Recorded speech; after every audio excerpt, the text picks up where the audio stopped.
హరే కృష్ణ. భగవంతుని యొక్క దివ్య విభూతులు షడ్గుణ ఐశ్వర్య పూర్ణుడు అని చెప్పుకున్నాం కదా, అవన్నీ ఇక్కడ వర్ణించబడినాయి.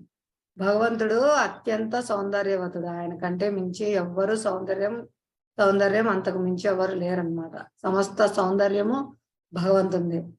ఇక్కడ చూడండి, భగవంతుడు సమస్త సౌందర్యాన్ని కృష్ణునిగా ప్రకటిస్తున్నారనమాట.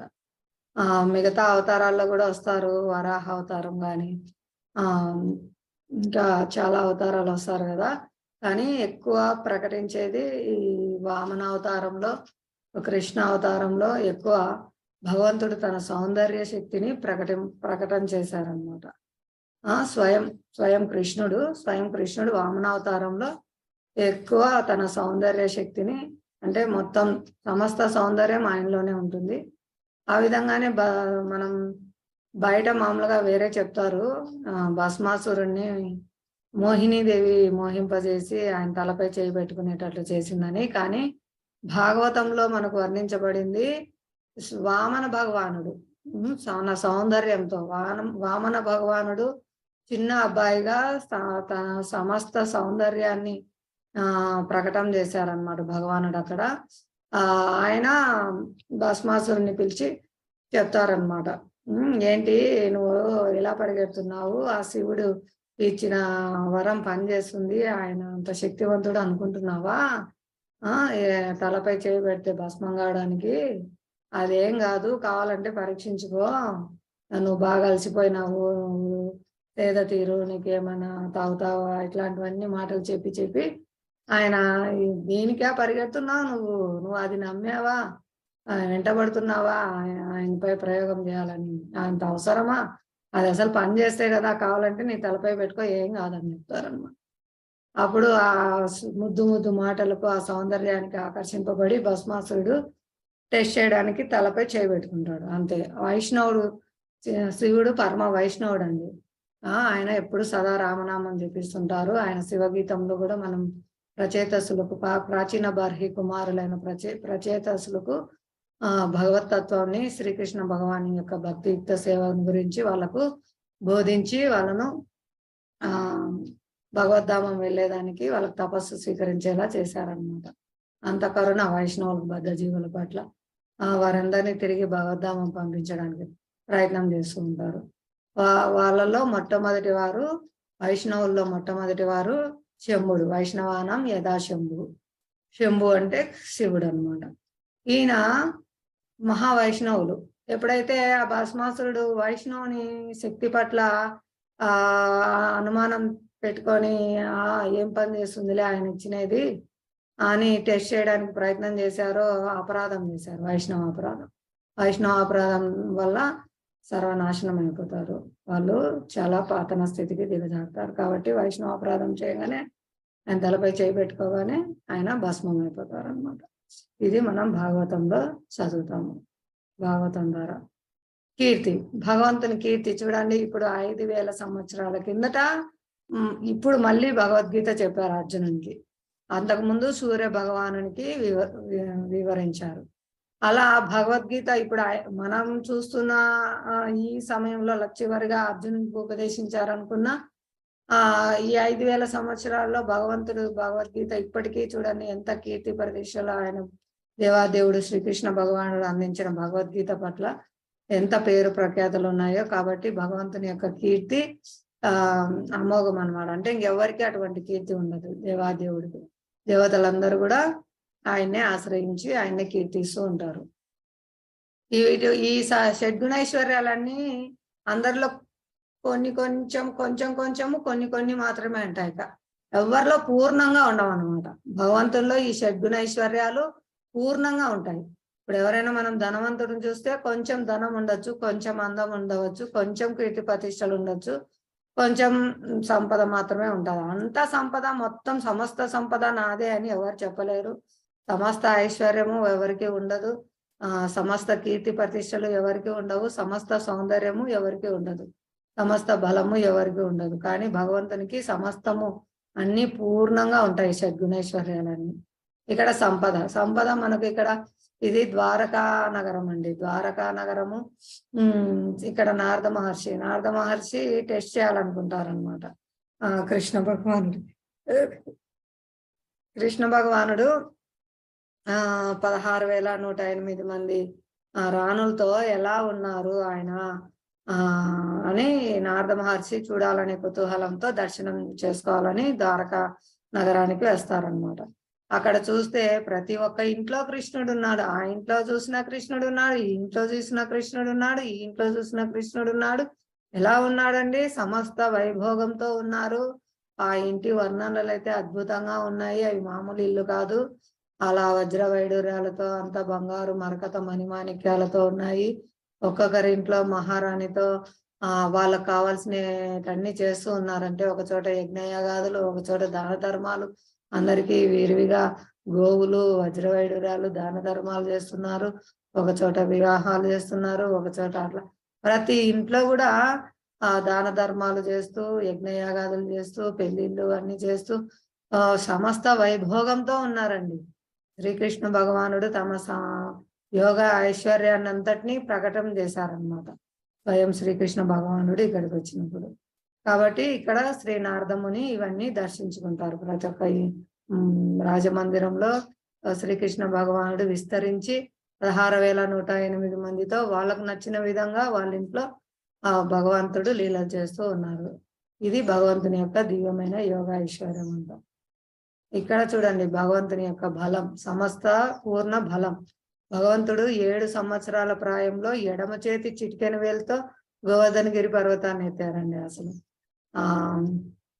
ఇక మనం నామాత్ర భగవంతులు అని చెప్పే వాళ్ళను మనం అడగాలన్నమాట, ఏం చేయగలవు నువ్వు? భగవంతుడు అంటే ఎవరు చేయలేని కార్యాలు చేస్తారు. భూత భవిష్యత్ వర్తమాన కార్యాల్లో ఎవరు చేయలేని కార్యాలు చేస్తారనమాట. కనీసం 7 గంటలు కూడా ఎత్తి నిలబడలేరు. 7 రోజులు గోవర్ధనగిరి పర్వతాన్ని చిటికెన వెళ్ళిపోయి ఎత్తారు. భగవంతునికి ఇవన్నీ సాధ్యమా అండి? ఎత్తగలరా భగవంతుడు గోవర్ధనగిరి పర్వతాన్ని?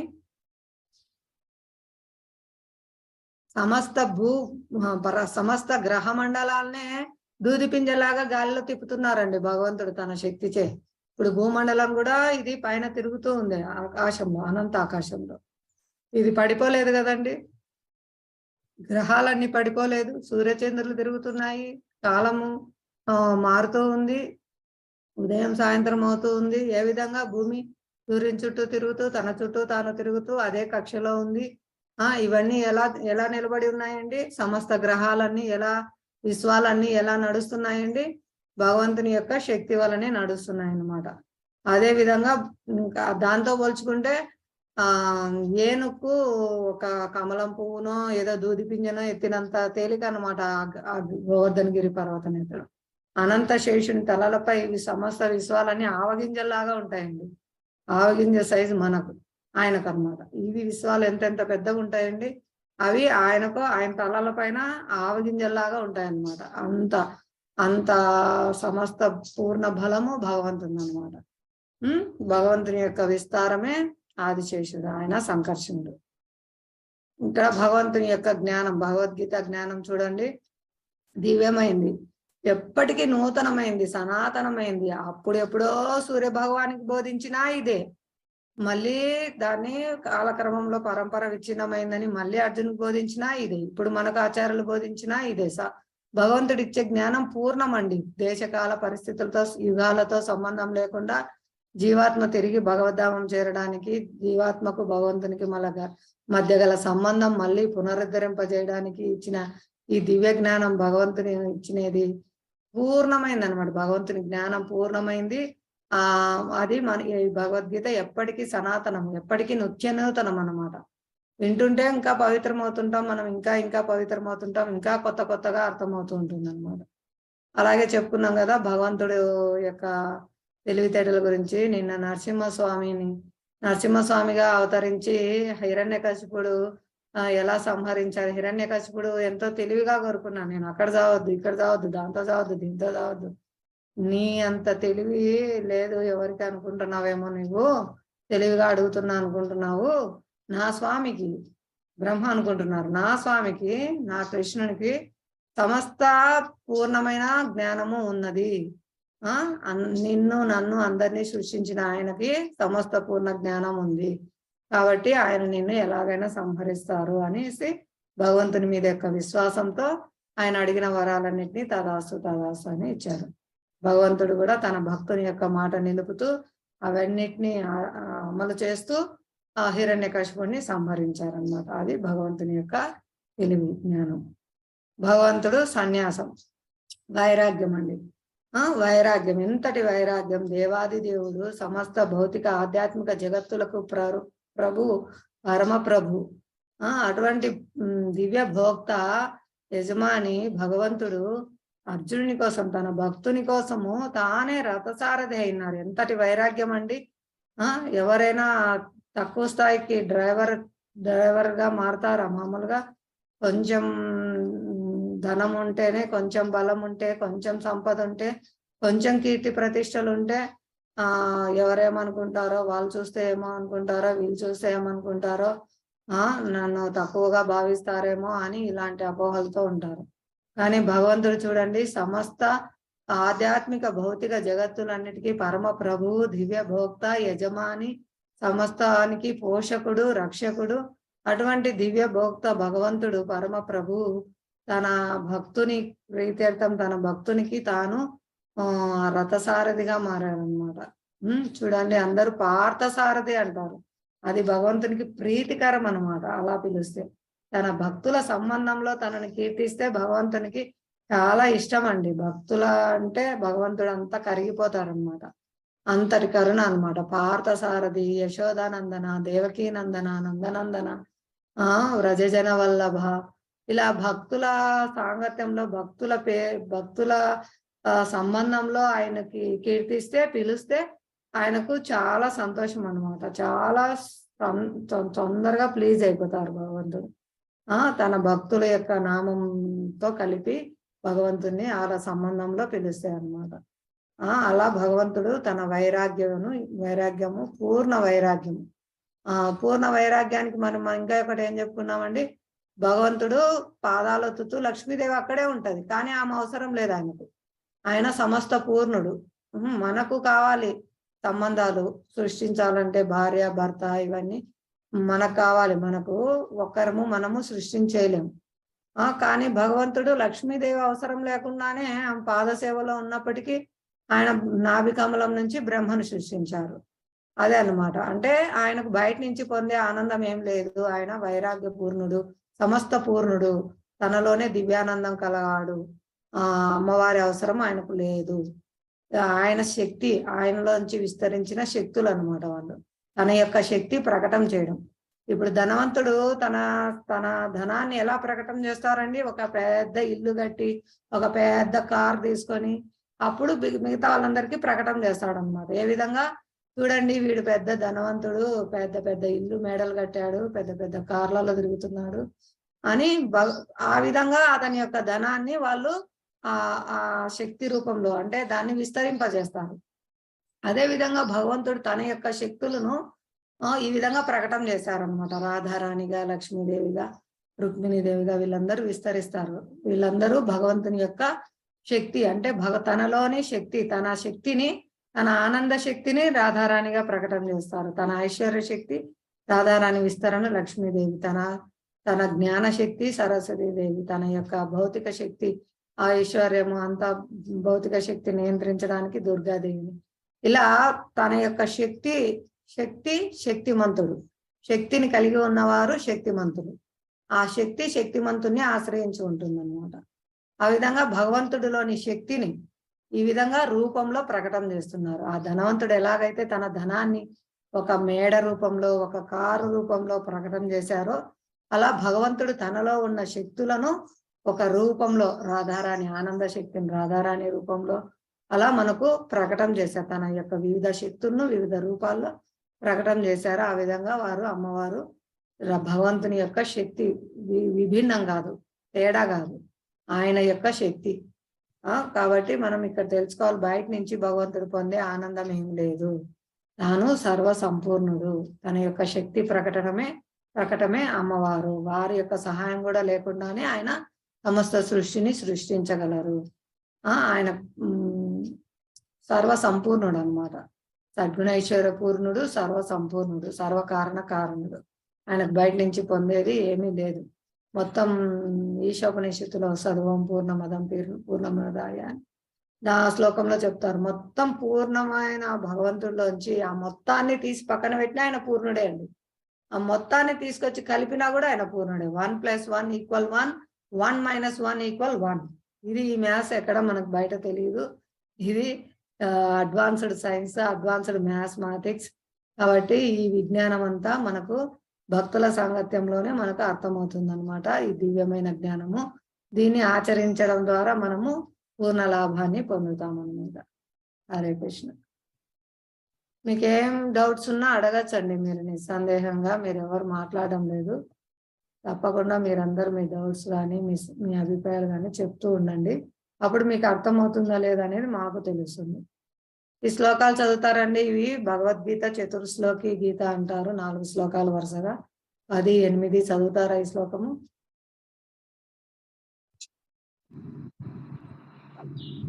అహం సర్వస్య ప్రభవో మత్తః సర్వం ప్రవర్తతే ఇతి మత్వా భజంతే మాం బుధా భావ సమన్వితః.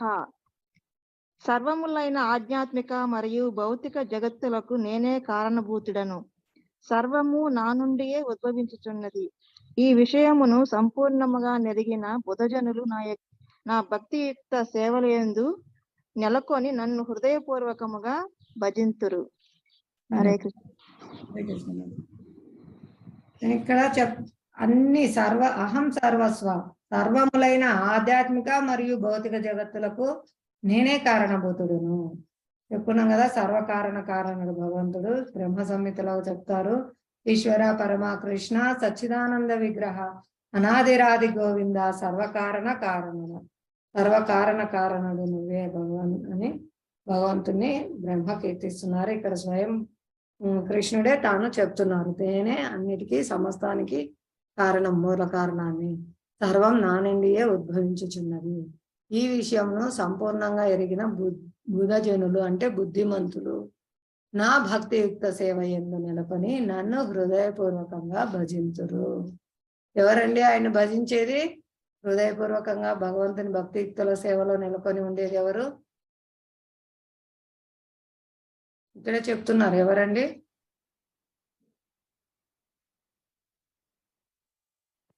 ఎవరు నెలకొని? బుధజనులు. హరి బుద్ధిమంతులు. బుధజనులు అంటే బుద్ధి కలిగిన వారు, తెలివైన వారు.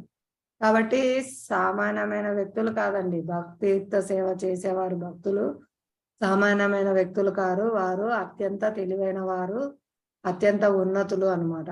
మనమందరము భక్తుల దయ వల్ల ఈరోజు భగవద్గీత తెలుసుకుంటున్నాము, పఠిస్తున్నాము, ఆచరించడానికి ప్రయత్నం చేస్తున్నామంటే వారి యొక్క కరుణ అన్నమాట, అపార కరుణ. ఇది చాలా చెప్పుకున్నాం కదా నిన్న, రాజవిద్య రాజగుహ్యం. చాలా పరమ గుహ్యమైన జ్ఞానం. మూఢులు మూర్ఖులు మాత్రమే భగవంతుడు ఇక్కడికి వచ్చినా కూడా ఆయన సామాన్య మనిషి అని భావిస్తారు. ఎవరు? మూఢులు. కానీ బుధజనులు అన్నిటికీ కారణం భగవంతుడు, దేవాదేవుడు శ్రీకృష్ణ భగవానుడు అని తెలుసుకొని ఆయన్ను భక్తియుక్త సేవ యందు, ఆయన దివ్యమైన ప్రేమయుక్త సేవలో నియుక్తమవుతారు. హృదయపూర్వకంగా ఆయన్ను భజిస్తారు. ఇది చతుశ్లోకి గీత అంటారండి. ఈ 4 శ్లోకాల్లో గీత యొక్క సారం మనకు ఇవ్వబడింది అనమాట. కాబట్టి భగవంతుడే మూలము, భగవంతుడే ఆది పురుషుడు, అన్నిటికీ ఆయనే సర్వకారణ కారణుడు, పోషకుడు, రక్షకుడు. ఇది తెలుసుకోవాలి. నెక్స్ట్ 10వ అధ్యాయము 9వ శ్లోకం చదవండి మాతాజీ. హరే కృష్ణ మాతాజీ. చెప్తా మాతాజీ. మచ్చిత్త మద్గత ప్రాణ బోధయంతః పరస్పరం కథయంత క్షమాం నిత్యం తుష్యంతి చ రమంతి చ. నా శుద్ధ భక్తులు ఆలోచనలన్నీ నాయందే నిమగ్నమై వారి జీవితములు సంపూర్ణముగా నా సేవ కొరకే అర్పణమయ్యుండును. నా గూర్చి ఒకరినొకరు బోధించుకొనుచు మరియు చర్చించుచు కొనుచు నిరంతరము వారు గొప్ప సంతృప్తిని మరియు అధ్యాత్మనానందమును అనుభవింతురు. హరే కృష్ణ మాతాజీ. హరే కృష్ణ మాతాజీ. ఇక్కడ చూడండి, శుద్ధ భక్తుల ఆలోచనలన్నీ నాయందే నిమగ్నము. వారి జీవితంలో సంపూర్ణంగా నా సేవ కొరకే అర్పణమయ్యుండును. నా గూర్చి ఒకరికొకరు బోధించుకొనుచు మరియు చర్చించుకొనుచు నిరంతరం, గ్యాప్ లేదండి, పెరుగుతూ ఉంటుంది. నిరంతరం వారు గొప్ప సంతృప్తిని, ఆనందాన్ని మరియు ఆధ్యాత్మిక ఆనందాన్ని ఇక్కడ ఆనందం, శాంతి వీటి కొరకు మనకు మార్గం ఇస్తున్నారు. ఏ విధంగా అండి? ఎల్లప్పుడూ మన్మనాభవ మద్భక్తో, నా గురించి ఆలోచించని చెప్పారు భగవంతుడు. ఆ విధంగా మన ఆలోచనలన్నీ భగవంతుని యొక్క సేవ గురించి ఆలోచిస్తూ, ఆయన నామం కీర్తిస్తూ, సంపూర్ణంగా మనం నిరంతరం ఆయన సేవ కోసం అర్పణమై ఉంటే, వాళ్ళు భక్తులు ఒకరికొకరు బోధించుకుంటూ తుష్యంతిచ రమంతిచ, వాళ్ళు గొప్ప ఆనందాన్ని, నిరంతరం గొప్ప సంతృప్తిని పొందుతున్నారు. ఇక్కడ చూడండి, శ్రీల ప్రభుపాదుల వారి శిష్యులు ఎంత ఆనందంగా ఉన్నారో భగవద్గీత కథ చర్చల్లో. కాబట్టి మనం శుద్ధ భక్తుల సాంగత్యంలో, భక్తుల సాంగత్యంలో భగవంతుని యొక్క దివ్యలీలలు అన్ని చర్చించుకోవడం ద్వారా గొప్ప ఆనందాన్ని, సంతృప్తిని, ఆధ్యాత్మిక ఆనందాన్ని పొందుతారు. ఆధ్యాత్మిక ఆనందం నశింపులేందండి, శాశ్వతంగా ఉంటుంది, పెరుగుతూ ఉంటుంది. సూర్యుడు వాళ్ళ ఆయుష్ తీసుకోలేడు. అందరి ఆయుష్ ప్రతిరోజు ఉదయిస్తూ అస్తమిస్తూ సూర్యుడు అందరి ఆయుష్ తీసివేస్తూ ఉంటారు. ఒక్కొక్క రోజు తగ్గిపోతుంది, వాళ్ళ ఆయుష్ తగ్గిపోతూ వస్తుంది. కానీ భక్తుల ఆయుష్ తీసివేయలేడు. ఇందువల్ల భక్తుల కార్యాలన్నీ శాశ్వతమైనది. భక్తియుక్త సేవా కార్యాలన్నీ శాశ్వతమైనవి. ఆధ్యాత్మిక కార్యాలన్నీ శాశ్వతమైనవి, అవి మనతోనే ఉంటాయి, నశింపు లేదు. ఈ భౌతిక కార్యాలన్నీ నశించిపోతాయి. ఈ పాప పుణ్యాలు మనల్ని బంధిస్తాయి, దుఃఖ కారణం అవుతాయి, మళ్ళీ జన్మ మృత్యు జరావ్యాధుల చక్రంలో మనల్ని పడేస్తాయి. కానీ ఆధ్యాత్మిక కార్యాలు దివ్యమైనవి, అవి పుణ్య పాప ఫలాన్ని ఇవ్వవు. అవి దివ్యమైనవి, దివ్య ఫలితమైన కృష్ణ ప్రేమనిస్తాయి, శాశ్వతమైనవి, శాశ్వత ఆనందాన్ని ఇస్తాయి మనకు. అందుకే వాళ్ళ యొక్క కర్మలు, వాళ్ళ యొక్క రోజులు, వాళ్ళ సమయాన్ని, వాళ్ళ ఆయుష్ని సూర్యుడు తాకలేడు అనమాట.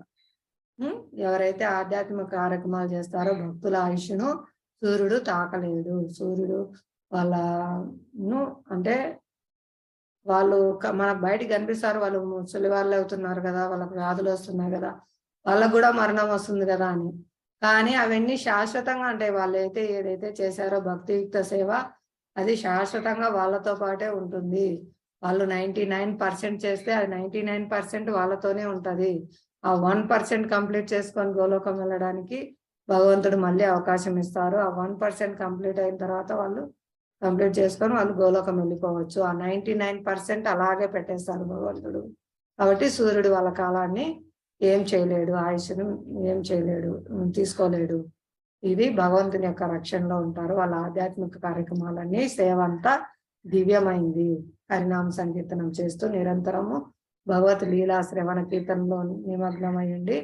వాళ్ళు ఎంతో గొప్ప సంతృప్తిని, గొప్ప ఆధ్యాత్మిక ఆనందాన్ని అనుభవిస్తారు. చూడండి, ఇక్కడ ఉండగా పూర్ణ ఆనందాన్ని, సంతృప్తిని అనుభవిస్తారు. తర్వాత కూడా వాళ్ళు పూర్ణ ఆనందాన్ని పొందుతారనమాట. ఈ భక్తి యోగంలో ఉండే విశిష్టత దివ్యమైంది. స్టార్టింగ్ నుంచి వాళ్ళకు ఆనందం అనేది ఉంటుంది. దీనికి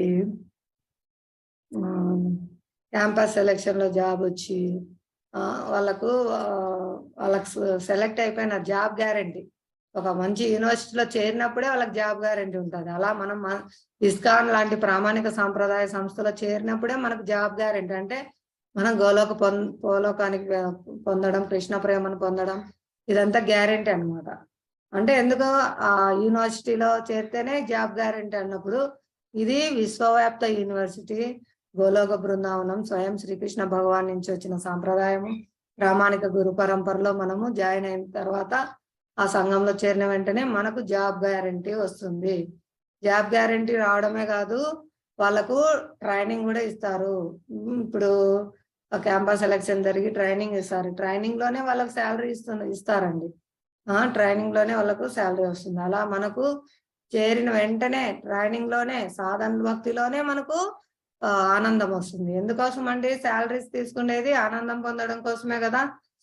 వాటిని ఖర్చు చేసుకొని ఆనందం పొందాలని. అలా మనకు దివ్యమైన గొప్ప ఆనందం, ఆధ్యాత్మిక ఆనందం, సంతృప్తిని మనకు సాధన మొదలు పెట్టినప్పటి నుంచి, జాయిన్ అయినప్పటి నుంచి, యూనివర్సిటీలో ఎలా జాయిన్ అయితే జాబ్ గ్యారంటీనో అలా మనం ఇస్కాన్ లో జాయిన్ అయిన వాళ్ళందరికీ గ్యారంటీ అండి. గోలోక బృందావనం వాళ్ళు సాధన భక్తిలో ఉండగానే వాళ్ళు శాలరీ తీసుకుంటారు. ఎటువంటి శాలరీ? దివ్యమైన ఆనందం. ఇంకా వాళ్ళకి ఇంక్రిమెంట్స్, బోనస్ అంతా పెరుగుతూ ఉంటాయండి. No retirement. ఇక్కడ బయట జాబ్లు రిటైర్మెంట్ పొందాలి, కానీ ఇక్కడ నో రిటైర్మెంట్. శాలరీ ఎంత అండి? బ్లాంక్ చెక్ ఇస్తారనమాట. బ్లాంక్ చెక్ ఇష్టం సంతకం చేసి ఇచ్చేస్తారు కృష్ణుడు.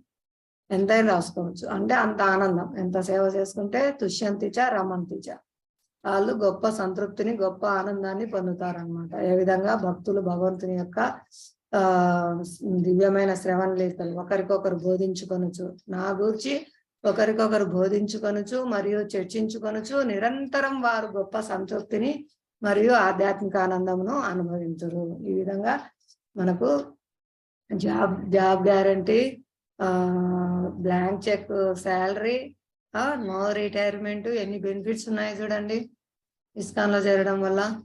హరి బోల్. హరే కృష్ణ. నెక్స్ట్ శ్లోకం చదువుతారా?